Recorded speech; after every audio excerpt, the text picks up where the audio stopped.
Good day, I am Jun J. Goli, taking up Bachelor of Science in Hospitality Management. Welcome to this exclusive FB Messenger interview. Today, I have the privilege of speaking with an exceptional mall supervisor who will share their unique insight and experiences. Let's explore strategies for customer satisfaction, managing challenges, and adapting to challenging trends.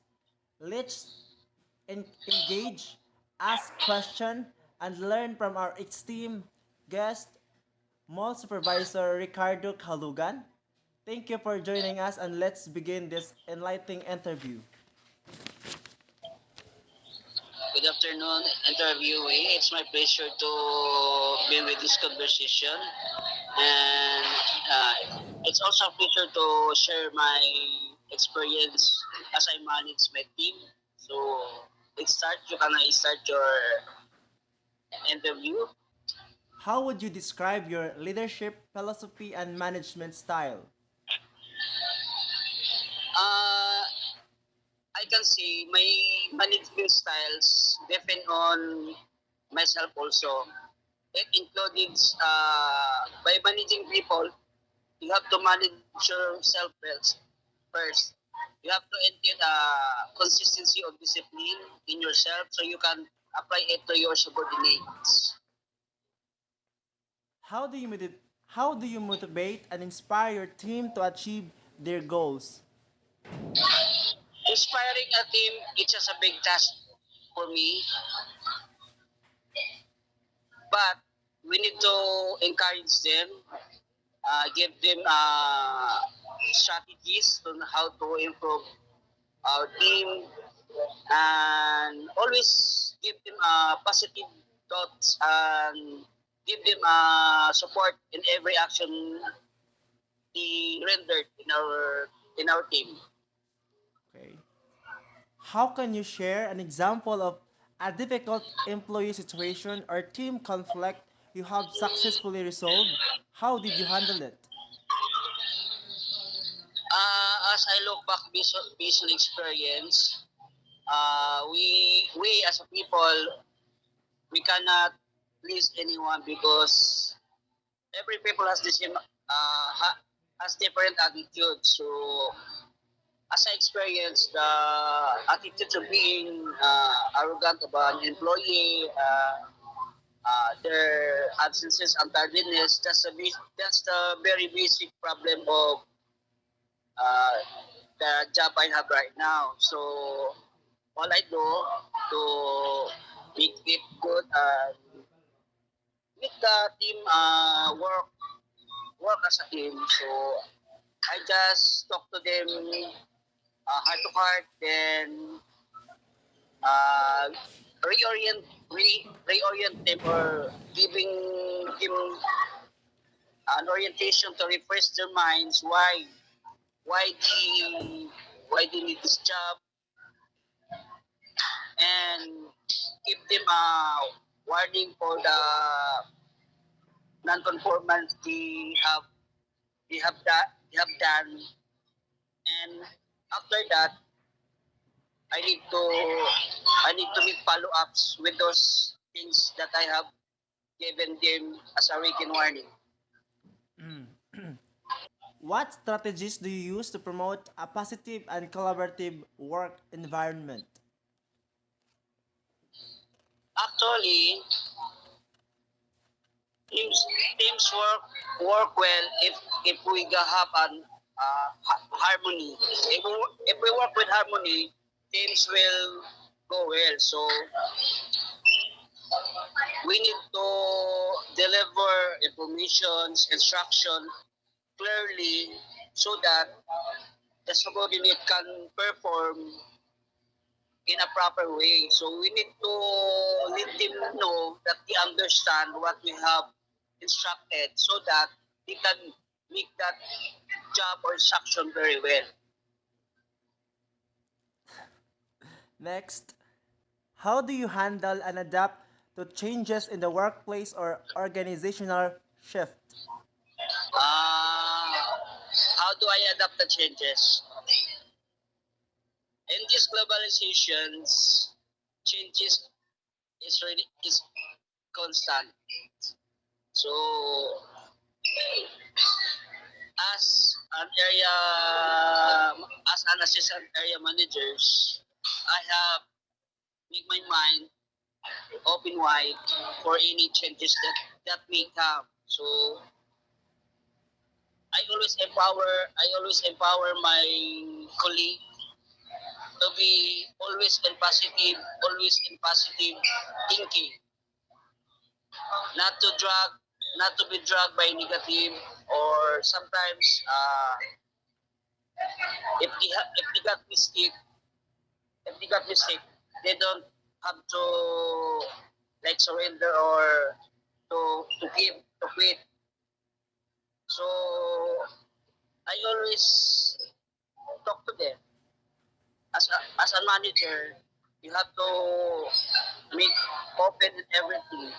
So if their side, listen to them and give give solution to what the problem has happened, and then explain explain again what to do, and when to speak. Then what you call that? Always elaborate informations physically, so they cannot what you call that? So they can avoid it to happen. Next, can you provide an example of a time with you when you lead a team through a transition? How did you ensure a smooth transition and maintain employee morale? Okay. I have experienced that in many times. Uh, Transitioning job, just like I was borrowed from other team or other area. Then, siyempre, I used to manage in that area where I am new. So, I had to adjust in all platforms. So, basically, as you manage a team, you have to assign somebody to do that certain part, so you can make the things easily. That is that's a good way of uh, doing the task in the transition in the transition place, by giving them an instruction and lead them, give them the proper knowledge how to operate. So the the basic factor there is assign them the place where they have to be what you call that, assign them in the place where they are most effective. Mm. Suppose you're faced with a challenging decision that could impact the team and the business. How would you approach the decision making process? That is that's a very crucial situations, but we need to amplify that situations by following the rules and regulations before giving decisions. Because once you have give your decisions, then at the end you can take that, oops, why I do that. So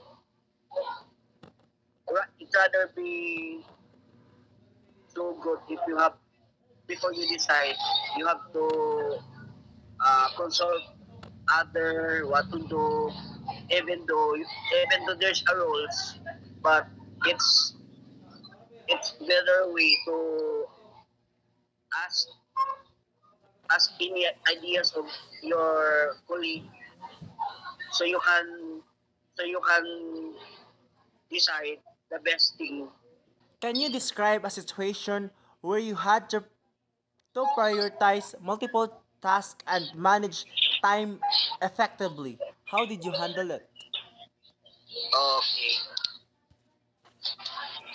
Uh, as a sub area manager, we are all. I can consider myself as a multitasking employee because we have a lot of activities, reports, deadlines that we are going to meet in order to meet the deadlines to avoid any delay. So what important there is you have to prioritize first the most important and most needed one. So you can arrange your time, you can manage your time, and you know when to start,